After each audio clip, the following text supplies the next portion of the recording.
Welcome to the first episode of House Hunting in Your 20s as a Noob. When people talk about suburbs, I never know anything, and I'm not a person who goes out to explore just because. Belgrade, stopping all stations to Belgrade except East Change at Camberwell.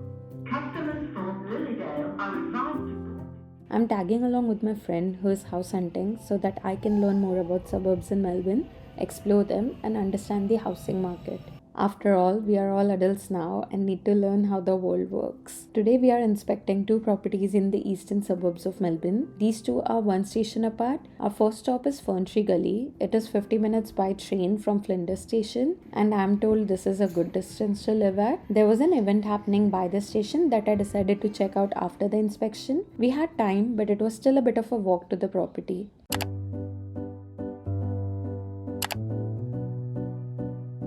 When you enter the driveway, you see this cute little house. There's a small living room as soon as you enter from the front porch. My first thought stepping into the house was that it was so much smaller than it felt in the listing photos. On the left is a sliding door that leads to stairs, which leads to the backyard, side yard, whatever you want to call it. We'll explore the outside in the end. On the right is a C-shaped kitchen. It's cute, not too big, not too small.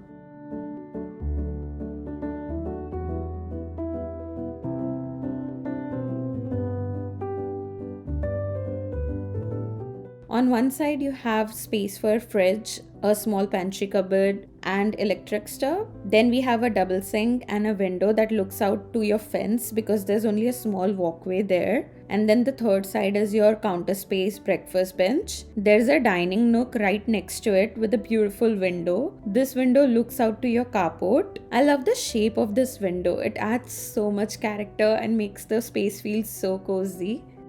Walking straight ahead from the living room, you walk into the third bedroom, which is small, so could work as an office space. Then you walk ahead and enter the master bedroom with an ensuite bathroom and a robe.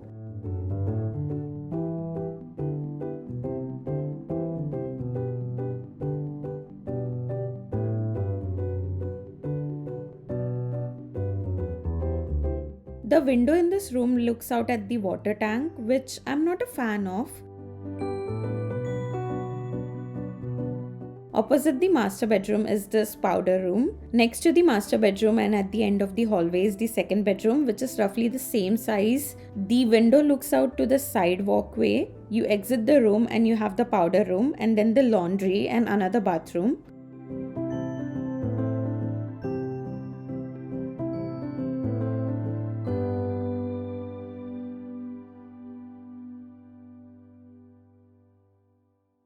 There's no gate, so you can directly walk in from the carport around the house and into the yard.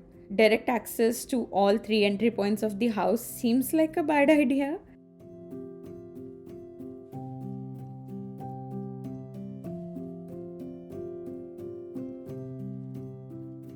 The yard is quite spacious with a shed for outdoor storage and a water tank. It was listed for around 600 to 650k and sold for 665k. Overall, I like how cute the house is, but it doesn't seem practical. The only room that has an unobstructed view is the tiny room. With the other two rooms, you either get ensuite or a less blocked view. None of these options feel good. The kitchen is decent and the dining room is beautiful because of the window, but I'm not a fan of the size or layout. The kitchen and master should at least look into the yard, especially if the kitchen has a window. This house feels more like a retirement home in a way. The neighboring streets gave off the same vibe with the stuff piling up in people's front yard. It was still a cute place for a starter home.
Let's go to the next inspection. Even though this place was one train station away, the best way was to take two buses. The first bus dropped us at the Boronia Mall, so we took a quick look before our connecting bus arrived. It felt empty and abandoned with no person inside. Decided to explore after inspection, which you can see this is the pattern.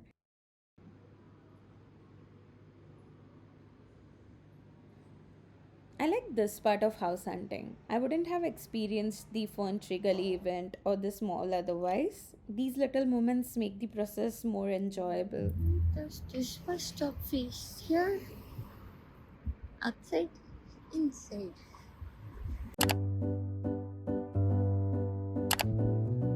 Sale by set date. This house is a 3-bed, 1-bath, 2-car park property. It is 612 square meters and was listed around 800k. I don't remember the exact range because I forgot to take a screenshot. You enter into this quaint entryway that has an arched entry into the living room. As soon as I entered, I was sold. I felt so happy and calm and excited at the same time. Maybe it was the music playing that gave me a sense of walking into a home rather than a house.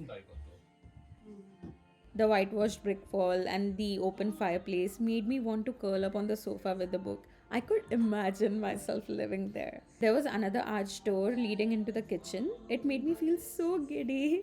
I think I love arched doors. On the left, you have the dining nook. Straight ahead is the door leading to the backyard, and on the right, you have a C shaped kitchen with the breakfast bar, a small double sink, a dishwasher, and a window looking into the backyard. The fridge in the kitchen is opposite the counters. This kitchen needs some updating, but I guess it can work till you maybe save up to update it. The kitchen leads to the laundry, which has storage. They also had an extra fridge here, and you also have a powder room through the laundry. There was a door which I do not know what it was for. Maybe it led outside. I don't think there was a door on the other side though. So you have another arched doorway that leads to the hallway.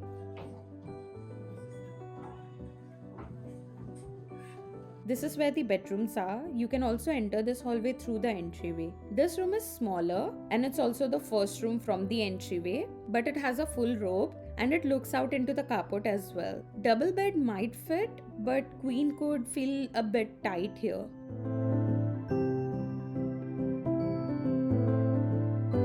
Now on to the second room. This is the master bedroom with a view of the carport. Master bedroom. You have a Okay. walk-in robe that leads to the bathroom. Now this, I actually really like this concept. There's a shower on the left and the toilet on the right. You then walk out to the bathtub and sink area. And also this bathroom can be accessed through the corridor as well, since this is the only bathroom in the house. Thankfully, there are doors between your wardrobe and the shower and toilet area, and also between the shower and toilet and bathtub area. So you can still lock stuff out. I love this layout, so practical. I love bathtubs, but having toilets in the same area makes the germaphobe inside of me panic. The third room is quite small. They had it set up as a nursery, but very well could be turned into an office. There was a locked door which could be a tiny closet. So far, I was in love with this house, and then I walked into the backyard. You step onto this big deck as soon as you leave the kitchen. It had a bench and a barbecue. Then the backyard was huge with a cubby house for kids. Imagine a small reading nook.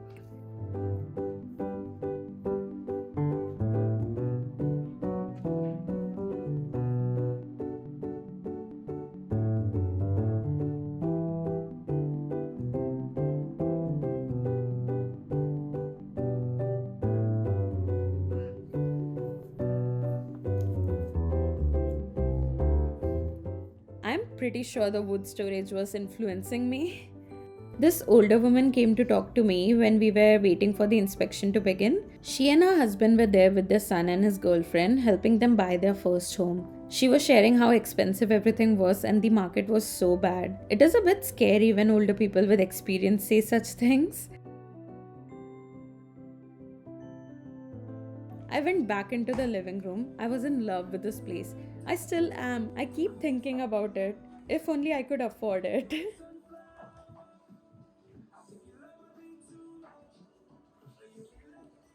Anyway, I got out and the spell was broken. This place sold for 832,000. I am so upset. This house was so perfect. Beautiful house with character and a logical layout seems rare based on my research online. The compromise here would have been the location. Because even though the bus stop was nearby, there was only one bus that ran once every hour. Shops would be almost 2 kilometers away. While the station was a 4-minute drive, it was 27 minutes by walk and 12 minutes by bus that arrived once every hour. The connectivity didn't seem great, and it was 1.5 hours roughly away from the city by public transport, and that would be just from the station to Melbourne Central. And from what I have heard from people, you want to keep the public transport traveling under an hour. One more thing that was common with both these places was that they were behind another house, so basically shared the plot and driveway with this other house in front of them, which essentially feels like having someone live in your backyard or front yard in this case, because these houses were behind. I don't think I am a fan of this. What do you guys think? If you have knowledge about anything I have mentioned that I liked or didn't, please let me know in the comments. I'm still learning and would love more experiences.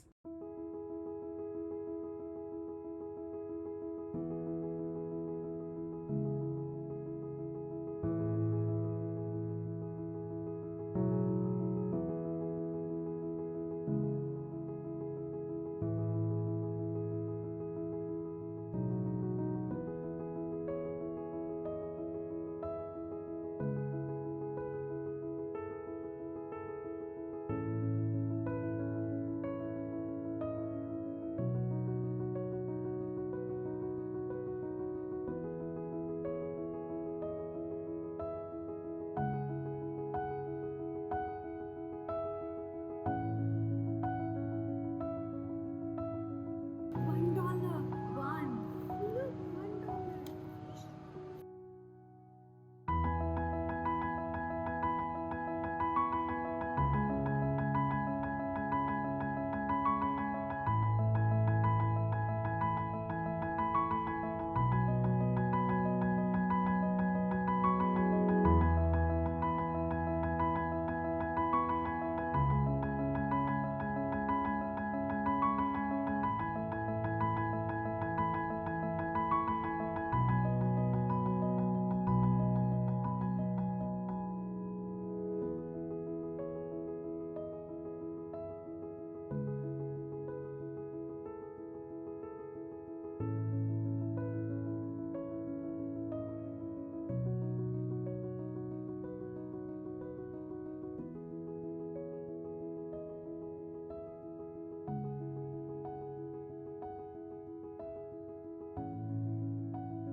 Yes, who's back?